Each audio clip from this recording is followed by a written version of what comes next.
Good evening, Creep. Welcome once again to the Playhouse. Tonight our stage has been taken over by The Crime Photographer, written by Alonzo Dean Cole, and based on the fictional character of Flashgun Casey, created by George Harmon Coxe, and played by Staps Cotsworth. Casey, ace cameraman of the Morning Express, covers the crime news of a great city. His adventure for tonight, the reunion.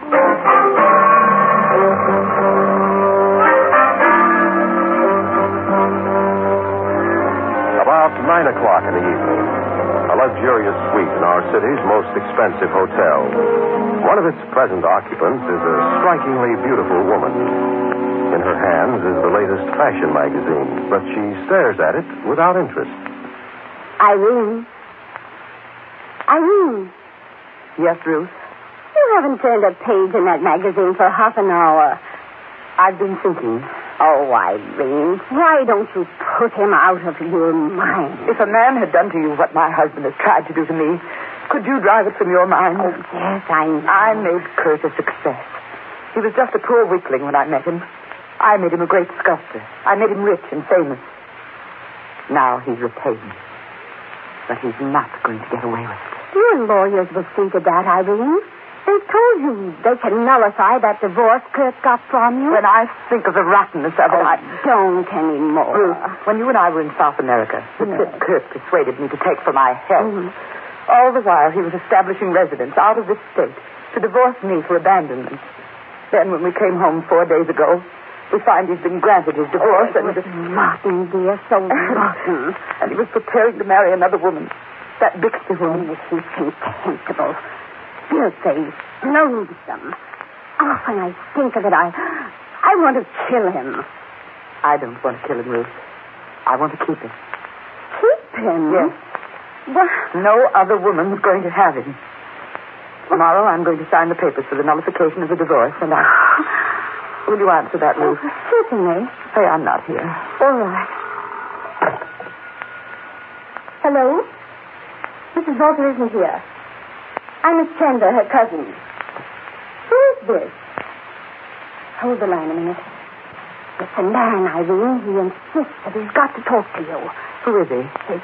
His voice sounds a little like your husband. Kurt? Yes. All right. Here. Hello, this is Mrs. Walter. Oh. All right, wait a minute. Ruth, will you please go into the bedroom and shut the door? Well, yes, of course. Don't be angry with me. I'll tell you all about it later. Hello?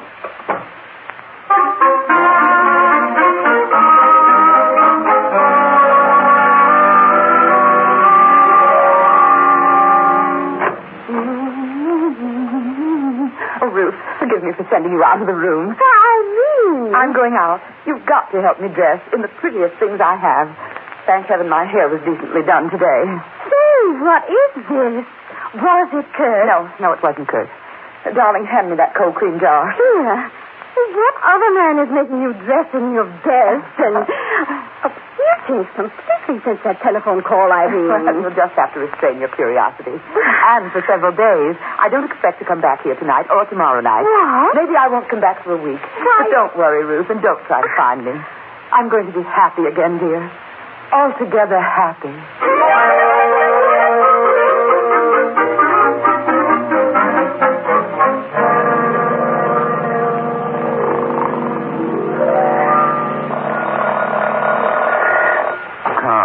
What is it?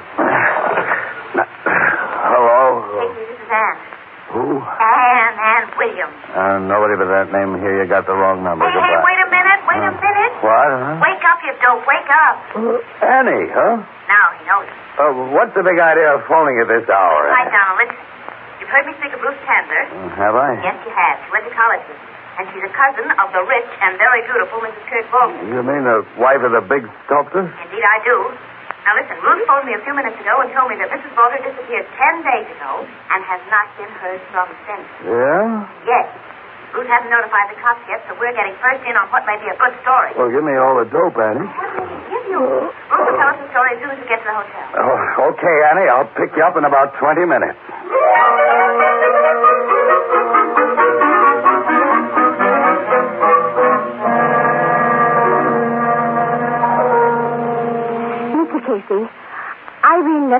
street on Friday night, 10 days ago, at about 10 o'clock. And that's the last I've seen or heard from her. Yes, but Ruth, listen, Mrs. Volta told you that she might be away for a week. Now, maybe she's just staying wherever she is a little longer than she intended. But she's not where I thought she was going then. Miss Chandler, you figured that Mrs. Volta was joining her husband for a reunion. It was the only thing I could figure, Mr. Casey. Until just before I phoned you this morning, I learned there hasn't been any reunion. You went to Volta's home? Yes. I talked to Mrs. Royce, his housekeeper. She told me that during the past 10 days, Kurt has been working almost constantly in his studio. It's attached to the house. And that Irene hasn't been there. Sure she told you the truth? Oh, positive. She and I are old friends. She wouldn't lie to me.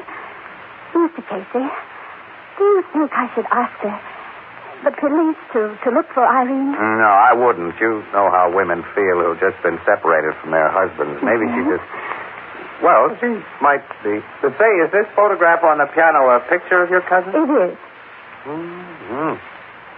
This was taken some time ago. About 15 years ago, soon after her marriage, at the time she was posing for the statue that made her husband famous. The sleeping goddess? You know about it? Yeah, I've seen copies of the original. I kind of like sculptures and paintings. So Mrs. Walter modeled for it, eh? Yes. Mm-hmm. Annie, this face isn't just beautiful. It's got power in it, real power. It has that, all right. No photograph can do Irene's full justice. She has the most wonderful hair, Mr. Casey. True golden hair. Yes, Anne told me about that. And I've seen Kurt go into temperamental rages because he's a sculptor and not a painter. He couldn't reproduce her hair in bronze or marble, of course. Miss Chandler, when you talked to his housekeeper this morning, did you ask her where Walter was on the Friday night your cousin left here? Mrs. Royce remembered that he'd worked in his studio all that night until about 8 o'clock in the morning. He was doing some noisy construction work on a mole. Well, did she see him working there? No. He never permits anyone in the studio when he's working. Then he could have gone out for a while. Mr. Casey, I believe you have the same awful idea that I have. That Kurt might have slipped out of the studio unseen, met Irene somewhere, and killed her. Did you let this Mrs. Royce know of your suspicions? No. I even asked her not to tell anybody that I'd been out to see her this morning. I don't know why. I just did. Good. I'd like to talk to Walter before he knows a search has been started for Mrs. Walter. I just might catch him off guard. Just might. Well, let's go, Annie.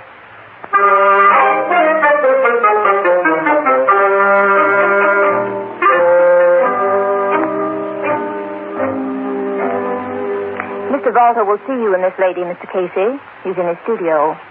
Please come this way. Oh, thank you.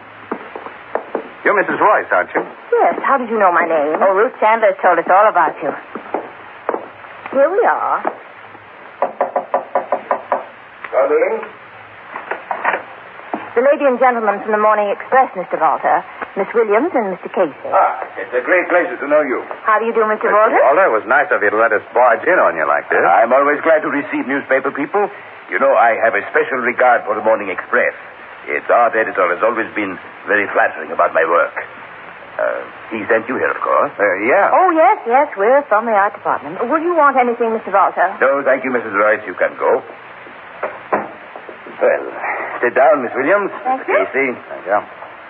Have a cigarette? Yes, I'd like one. Mr. Casey? Much obliged. I will join you. I have a match right here ready. Here you are. Fine. Mr. Walter? Thanks. No, please. Do not light your own with that, Mr. Casey. Not three on the match. Okay, since you're superstitious. You see, I was born in Europe, in a little mountain village where people still believe in witchcraft, ghosts, and omens.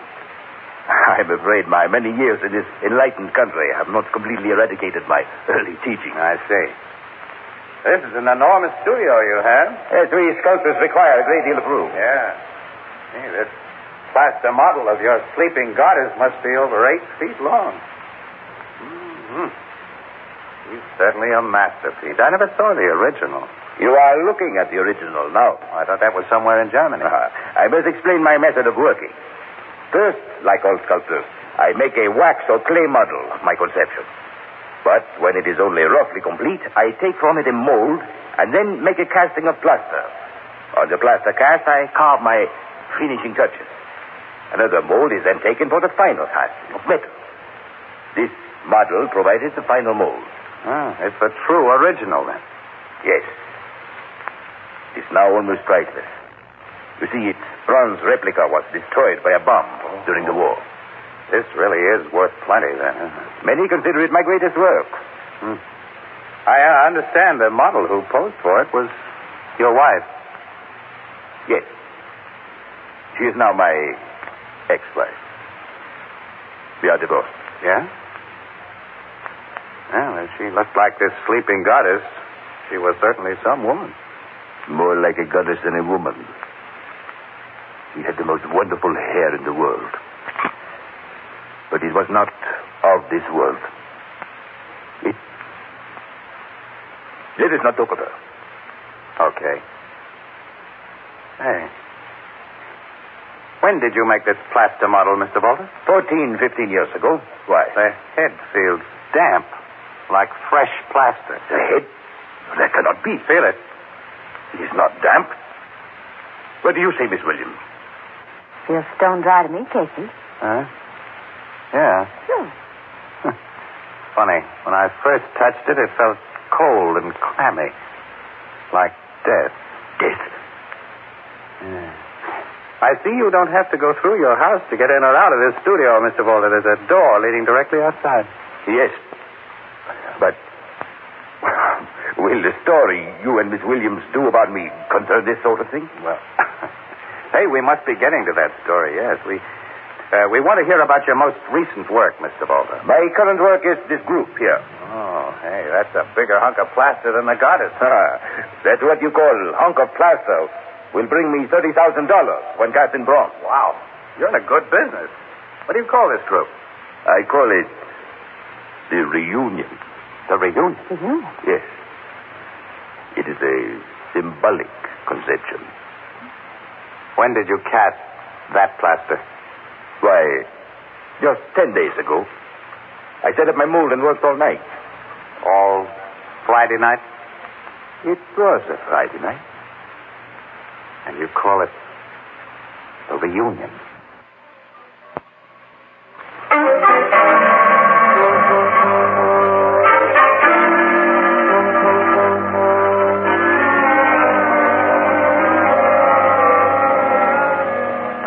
Here, Casey, the story you've just been telling me adds up to nothing more right now than a case for the Missing Persons Bureau. I'm a homicide cop. My hunch says this is a homicide case, Logan. Well, I have the same feeling, Captain. So have I. This police department can't take the drastic action you propose on the strength of mere hunches and feelings. I haven't proposed any drastic action, Logan, until after a thorough routine missing persons search has been made for Mrs. Volter. If she isn't found alive or dead within a reasonable length of time, well, I've told you where to look. You believe that she went to Walter's studio in response to his phone call through the door that leads there directly from outside, and he let her in, killed her, and hid her body in the mold he was setting up that night. Then he surrounded it with plaster. I think you'll find Mrs. Volter is in the model he so symbolically calls the Reunion.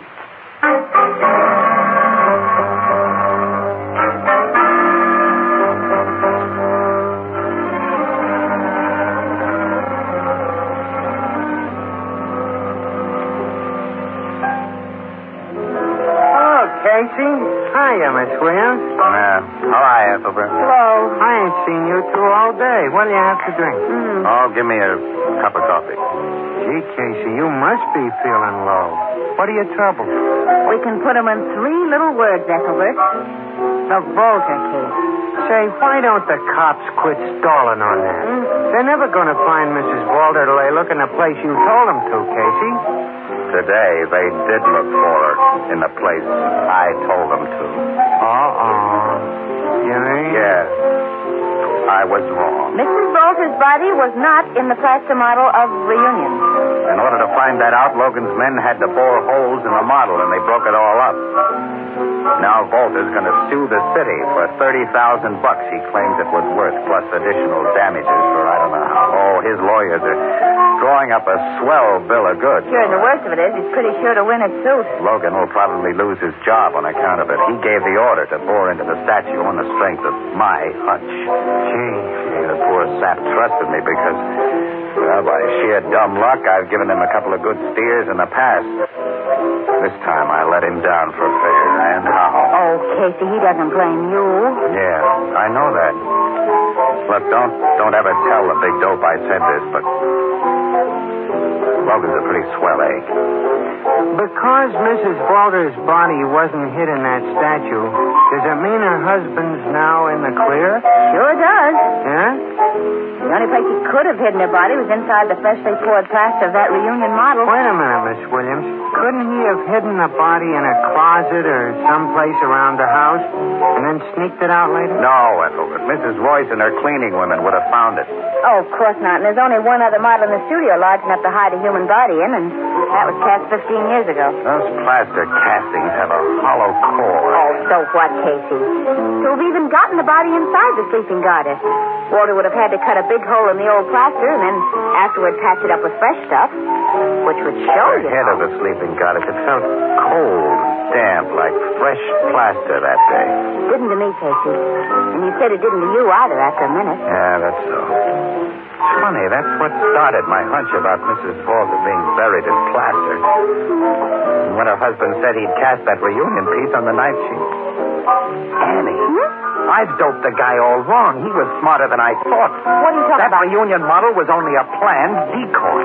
He put her inside the sleeping goddess. Then he deliberately led you and me and the cops to believe her body was in the reunion model. And now that we've found she isn't there... Oh! Aha, you've got it. The city stands to lose $30,000 plus for that mistake. No sane cop is going to take a chance like that again.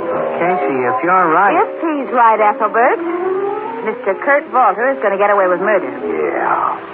Say, Casey, What? why don't you sneak into that studio on a dark night, bust open that statue... And what if I didn't find the body, Ethelbert? Walter wouldn't bother to sue me. He just had me put away until about 1966. I got no more suggestions. I haven't even got a thought. Wait a minute. I have. Yeah? What? And I'm going out to see Mrs. Royce, Walter's housekeeper, and ask her one confidential question.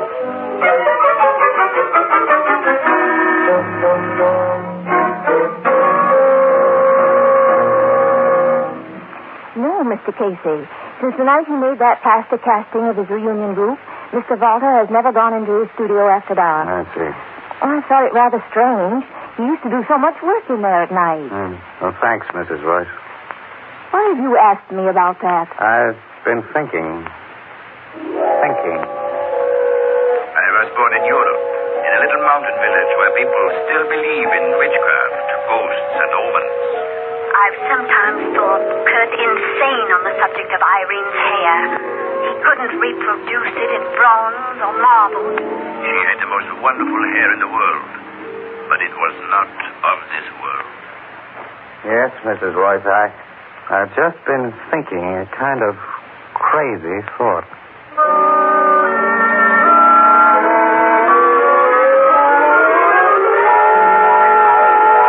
This scheme of yours is absolutely nuts. Call it a long shot, then, Logan, and play it with me, will you? If it happens to work, you save your job, the town saves at least $30,000, I save my peace of mind, and we'll have the goods on a rotten killer.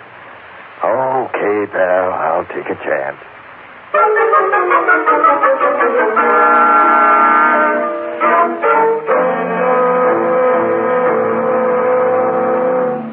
Good evening, Mr. Walter. Good evening, Mr. Walter. It is not evening. It is almost midnight. Why have you insisted upon seeing me at this hour? Well, it's a kind of peculiar thing, Mr. Walter. Mr. Walter, do you believe in dreams? Dreams? Yeah, dreams. Casey here had a very funny dream last night. Why should I? It concerns you, Mr. Walter. You see, I dreamed about Mrs. Walter. My ex-wife? Uh-huh. I dreamed that she talked to me. She talked to you? Yeah. She wasn't like a woman in my dream. She looked like that statue of yours she posed for, the sleeping goddess. She was the goddess, only awake. Awake? Uh-huh. Casey, tell him the funny thing she said to you in your dream. Okay, Logan, I will.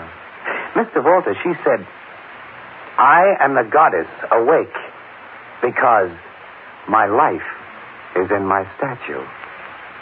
She said her life was... Uh-huh.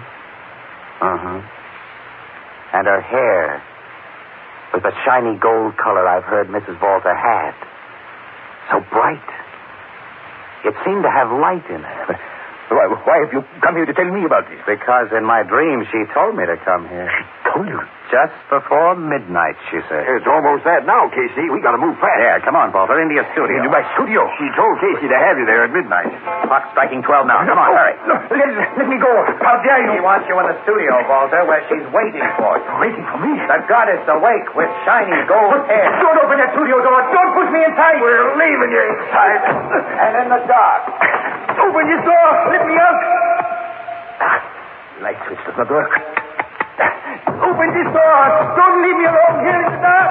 You're not alone, Walter. The goddess is awake in there. No.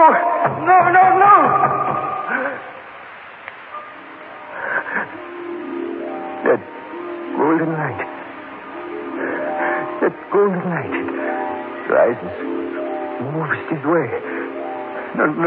Don't come any closer. I'm sorry, Irene. I had to kill you. You ruled me. I've been your slave. The slave of your will. Your golden hair that mocked my heart. I had to kill you and hide your body in that sleeping goddess. I had to make you free forever. Don't come any closer. Forgive me. We've heard enough, Casey. All we need, Logan. Switch on your flashlight. Okay. Casey, I'm glad to have some light in here. You did a swell job, Annie. I was scared. You know that I was scared. I didn't like this being a ghost in the dark. You scared Mr. Kurt Walter a lot more, Miss Williams. He's fainted. You did? I figured all he needed was to see the shadow of a woman with a luminous wig rise from behind that plaster statue and walk slowly toward him. Casey, I'll never do this kind of job again. I'll never do it Wait a again. minute. You're trembling, kid. Now, what's the matter? I don't know. I don't know. You know what happened? What? Just at midnight. When you pushed Walter through the door and I went into my act, I got suddenly afraid. Afraid of Walter? No, afraid of her. Annie, what? Hey, What was that? Walter hasn't fainted. He's dead. Dead? Yeah. Dead. Hey, Miss Williams, you never got very close to him with that blonde wig of yours, did you? No.